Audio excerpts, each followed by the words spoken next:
I mean, you talked a lot about this too, like helping filmmakers find internships and making sure those internships are decent.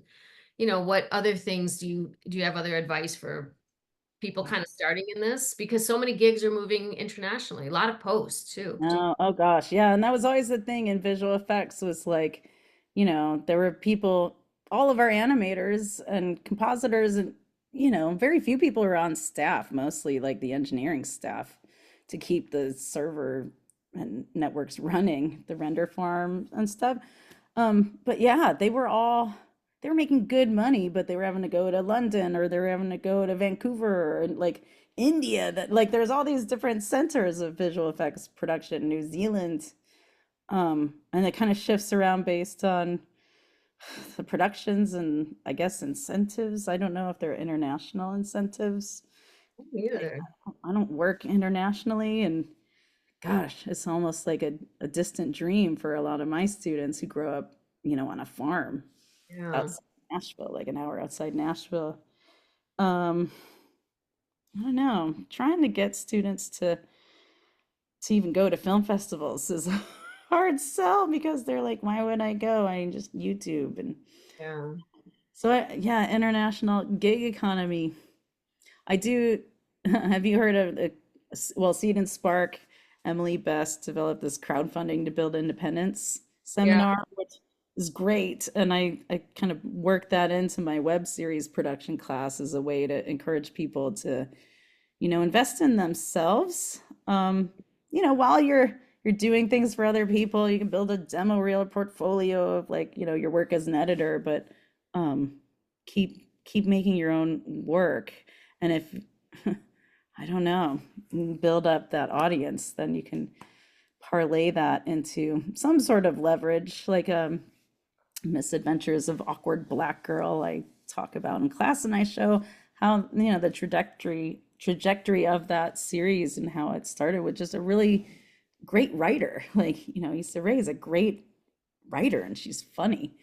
And so she didn't have that technical capacity early on. Like it's out of focus. She's crossing the line, but it makes you laugh. And so halfway through season one, she gets a crowdfunding campaign funded, and all of a sudden she's able to hire crew. And I feel like I'm really focused more locally than globally, I guess. Like I'm invested in building that confidence in my students to tell stories about their experience and they grow up in this region. Yeah. And I'm also really interested in like encouraging my queer students and students of color to like really put their voices out there because they're so dominated, especially in this region. I know it's an issue all over the world, but like in the South, like we just haven't heard some of these stories, and I think so. I would like to export internationally, then send students export our stories out there. But I would be thrilled if students got to work internationally if they can that wiped all of the footage from Pixar's servers. But since the animator had been pregnant and took the source files home, they were able to reconstruct the film. Wow. I You did ever heard that story? No, I'm gonna look that one up. Oh my God. Google that story. A woman Wow. saved Toy Story. It's a backup, a home backup. A pregnant woman saved Toy Story and saved Pixar. Isn't that awesome? I hope she got a big old bonus from them I hope for so. saving it. Save the ship. Well, maybe, yeah, maybe there's something to be said as a backup strategy. Yeah, right? Send it home. Send it home with Send it everybody. out, send it out. Good Lord. Wow, that's cool. I'm gonna look that one up. Yeah, Wow. yeah, Are it's there in Nashville, are there professional organizations that students can join or people in the business join? Like you mentioned the unions before, like you were in a union. Do they, yeah, for the music industry, do they have other organizations or? there's a lot of I mean, AES, Audio Engineering Society, is very active in Nashville.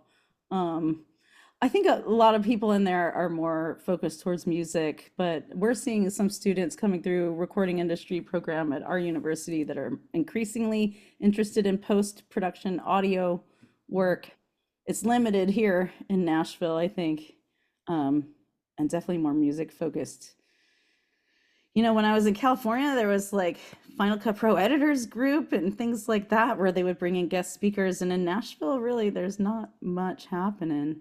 Mm. Um, there's a Nashville Filmmakers Guild, which is a nonprofit organization, community organization. I think we've got like 5,000 members on our Facebook group, maybe more now.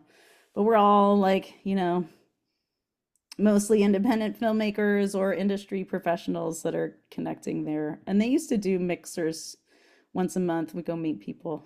Yeah. Sometimes they do like training on like PA practices to help students get up and running. But yeah, I don't know. This city, Nashville's got a lot of potential. There's a lot happening here. Um, and who knows where it's gonna go, but we're becoming like a tech center. It's kind of Mm. odd. Like Oracle's coming, gonna Wow. bring a ton of jobs. Like they bought a whole bunch of acres on the riverfront downtown. Um, I don't know. Yeah. I just want to make my gay movies. That's what I'm doing. All right.